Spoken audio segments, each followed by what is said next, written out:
নমস্কার বন্ধুরা, সানুদির রান্নাঘরে আপনাদের সবাইকে জানাই স্বাগত।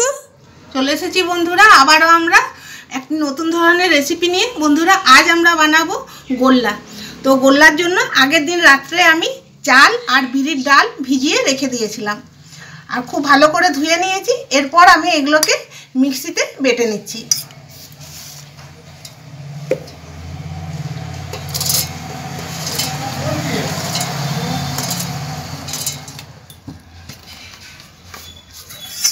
ডাল আর চাল বেটে নিয়েছি আর এই দেখুন, দেখিয়ে দিই একটু।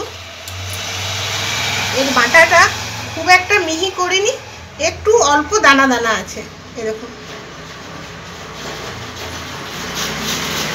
দেখলেই বুঝতে পারবেন। এই গোল্লাটা বানানোর জন্য এইরকমই ব্যাটারটা দরকার আছে।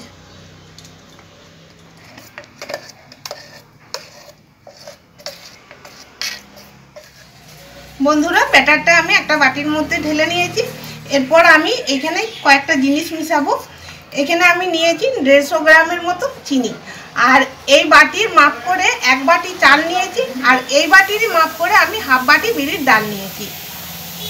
চিনিটা দিয়ে দিচ্ছি, আর চিনিটা নিজের নিজের পছন্দ মতো বেশি কম করে নিতে পারেন। পর দিয়ে দিচ্ছি স্বাদ মতো নুন। এই গোল্লাটা নুন মিষ্টি হয় আর দারুণ একটা রেসিপি বন্ধুরা। আপনারা ভিডিওটি প্রথম থেকে শেষ পর্যন্ত দেখবেন হাতে একটু সময় নিয়ে। এরপর দিয়ে দিচ্ছি মৌরি। মৌরিটাকে একটু হাতে করে এইভাবে ডলে নিচ্ছি।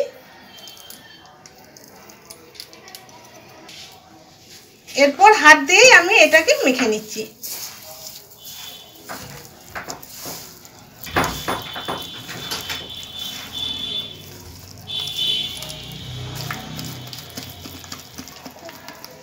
এইভাবে খুব ভালো করে ফেটিয়ে নিতে হবে।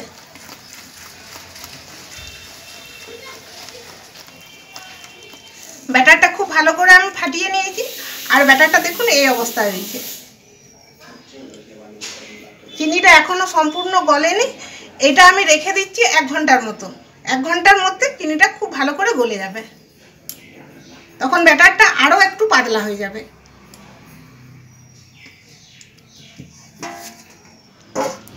ফিরে এলাম বন্ধুরা 1 ঘন্টা পর, আর এই 1 ঘন্টা পর এই দেখুন ব্যাটারটা এরকম হয়েছে।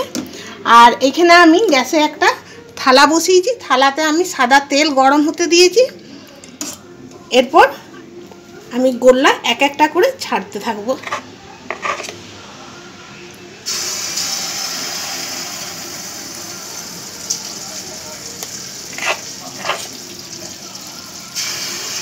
গ্যাসের আঁচটা আমি এখন কমই রেখেছি।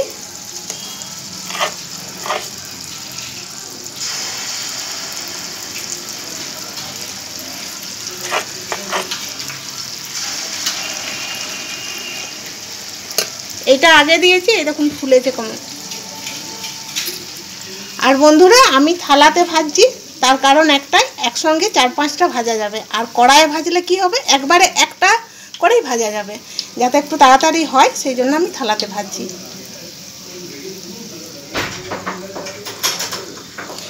কতটা ফুলে গেছে দেখুন, একদম তেলের উপরে উঠে গেছে।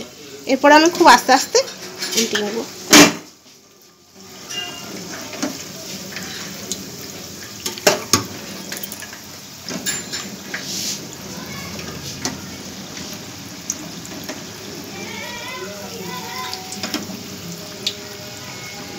চিনি দেওয়া আছে তো, তাই একটু তলাতে এমনি লাগা লাগা হয়ে যায়।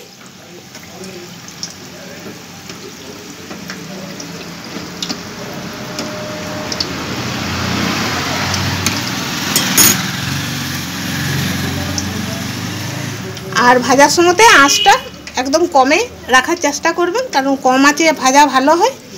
আঁচটা বাড়িয়ে দিলে কি হয়, উপরটা ঠিকই ভাজা হয়ে যাবে কিন্তু ভেতরটা কাঁচা থাকবে।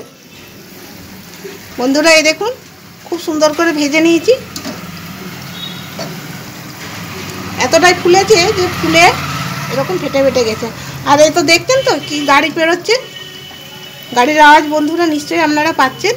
একটু ম্যানেজ করবেন, রান্নাঘরটা একদম রাস্তার ধারে।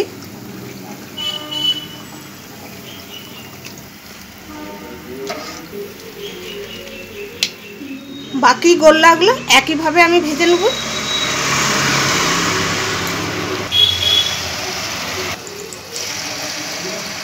আগেরটা ভাজলাম, এইবার আমি 6-7টা দেবো একসঙ্গে, কারণ অনেকটা জায়গা ফাঁকা ছিল।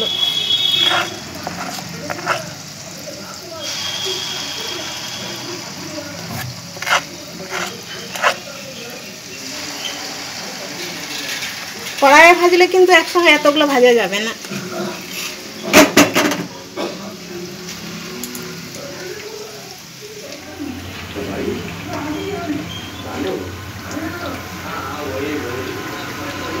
বন্ধুরা, এইরকম চিমটা দিয়ে যদি ধরে ধরে নামানো হয় তাহলে কি হয়, তেলটা অনেকটা ঝরে যায় আর নামাতেও সুবিধা।